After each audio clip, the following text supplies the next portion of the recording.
Assalamualaikum warahmatullahi wabarakatuh. Perkenalkan, nama saya Fitri Rizky Hamzani, dosen CPNS pada program studi Matematika Universitas Samudra. Pada video ini, kita akan membahas materi kombinasi matematika. Materi kombinasi merupakan bagian dari kombinatorika yang sangat penting untuk memahami cara menghitung banyaknya pilihan atau susunan objek, terutama ketika urutan pemilihan tidak diperhatikan. Capaian pembelajaran pada materi ini adalah, pertama, mahasiswa mampu mengklasifikasikan persoalan berdasarkan jenis permutasi dan kombinasinya. Kedua, mahasiswa mampu memecahkan persoalan menggunakan konsep permutasi dan kombinasi. Sebelum masuk ke pembahasan utama, ada beberapa materi prasyarat yang perlu dipahami, yaitu teori himpunan, aturan perkalian, dan permutasi. Sebelumnya, coba jawab terlebih dahulu pertanyaan berikut ini. Apa yang membedakan permutasi dan kombinasi? Perbedaan paling mendasar terletak pada urutan pemilihan. Dalam permutasi, urutan menjadi komponen yang sangat penting untuk diperhatikan. Sedangkan dalam kombinasi, urutan tidak diperhatikan. Contoh permutasi dapat kita lihat pada pemilihan ketua OSIS. Nah, ini juga merupakan salah satu bentuk penerapan nilai Pancasila, yaitu sila keempat ya, yaitu penerapan demokrasi. Nah, pada pemilihan ketua dan sekretaris pastinya memerlukan urutan yang jelas. Siapa yang menjadi ketua dan siapa yang menjadi sekretaris, karena pekerjaannya memiliki perbedaan. Untuk memahami hal ini, perhatikan contoh berikut. Misalnya terdapat 4 huruf, yaitu A, B, C, dan D. Jika kita diminta mengambil 2 huruf dari kumpulan tersebut, maka cara memandang hasilnya dapat berbeda. Tergantung apakah kita menggunakan sudut pandang permutasi atau kombinasi. Dari sudut pandang permutasi, urutan sangat penting. Artinya, pasangan huruf AB dianggap berbeda dengan BA. Contoh sederhana lainnya adalah pada pin ATM. Angka 12 jelas berbeda dengan 21 karena urutan angka menentukan makna. Maka jika kita menyusun 2 huruf dari 4 huruf A, B, C, dan D, hasilnya dapat berupa AB, BA, AC, hingga DC. Jumlah seluruh susunannya adalah 12 yang dapat dihitung dengan rumus permutasi 4 dari 2 atau sama dengan 4 faktorial per 4 dikurang 2 faktorial, yaitu sama dengan 12 susunan. Selanjutnya kita pelajari dari sudut pandang kombinasi. Apakah perbedaannya? Yaitu urutan pada kombinasi diabaikan.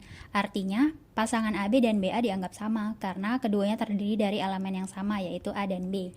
Oleh karena itu, hasil yang dihitung hanya kelompok yang berbeda saja, yaitu AB, AC, AD, BC, BD, dan CD. Jadi dari 4 huruf yang diambil adalah 2, hanya terdapat 6 kelompok kombinasi. Baik, apakah kalian sudah paham? Selanjutnya sekarang kita masuk pada asal-usul rumus kombinasi.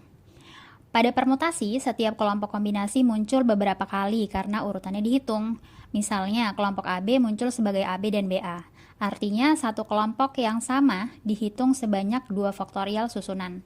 Jika yang dipilih ada 3 elemen, maka elemen yang sama dapat disusun sebanyak 3 kali 2 kali 1. Nah, ini menggunakan aturan perkalian atau sama dengan 3 faktorial sama dengan 6 susunan. Secara umum, jika terdapat R elemen, maka banyak susunan internalnya adalah R faktorial.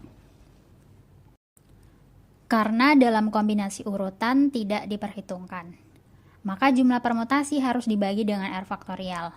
Dengan demikian, rumus kombinasi diperoleh dari rumus permutasi sebagai berikut. Kombinasi dari NR sama dengan permutasi N dari R per R faktorial, sehingga rumus umumnya menjadi kombinasi N dari R sama dengan N faktorial per R faktorial dikali N kurang R faktorial. Dari rumus ini, kita bisa melihat bahwasanya kombinasi berasal dari permutasi yang urutannya tidak diperhatikan. Selanjutnya, kita akan membahas contoh sebelumnya dengan sudut pandang kombinasi. Jika di contoh tadi kita memilih 2 huruf dari 4 huruf, maka dengan menggunakan rumus kombinasi diperoleh kombinasi 4 dari 2 sama dengan 4 faktorial per 2 faktorial dikali 4 kurang 2 faktorial. Hasilnya adalah 6 kombinasi sesuai dengan daftar kelompok yang telah kita lihat sebelumnya. Selanjutnya kita membahas beberapa sifat khusus dalam kombinatorika. Sifat pertama adalah sifat simetri. Sifat ini menyatakan bahwa memilih R objek dari N objek hasilnya sama dengan memilih N kurang R objek yang tidak dipilih.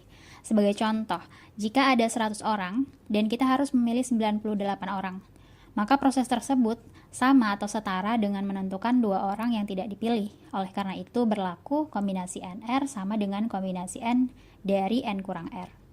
Sifat ini sangat membantu untuk menyederhanakan perhitungan kombinasi. Kalau pada contoh ini, kombinasi 100 dari 98 itu sama dengan kombinasi 100 dari 2. Selanjutnya, kita masuk ke sifat berikutnya, yaitu berkaitan dengan kombinasi pengulangan. Pada kondisi ini, kita diperbolehkan mengambil objek yang sama lebih dari satu kali. Dalam matematika diskrit, kasus ini dikenal sebagai combinations with repetition. Untuk menyelesaikannya, digunakan metode bintang dan penyekat atau stars and bars. Misalnya kita pergi ke toko donat yang menyediakan 3 rasa, coklat, stroberi, dan keju. Jika kita ingin membeli 4 donat dan rasa yang sama boleh dipilih berulang, maka setiap donat dapat direpresentasikan dengan bintang, sedangkan penyekat atau bars digunakan untuk memisahkan kategori rasa. Dengan cara ini kita dapat menghitung berbagai kemungkinan pilihan donat, misalnya 2 coklat, 1 keju, dan 1 stroberi. Dari contoh ini kita menganggap bahwasanya jumlah rasa donat adalah sama dengan N dan jumlah donat yang dibeli adalah R. Dari rumus N tambah R kurang 1 tempat kosong, pilihlah tempat spesifik untuk meletakkan bintang tersebut. Menggunakan rumus kombinasi N tambah R kurang 1 dari R, maka diperoleh perhitungan atau hasil cara pembelian donatnya adalah kombinasi 3 ditambah 4 kurang 1 dari 4 sama dengan kombinasi 6 dari 4 sama dengan 15 cara pembelian.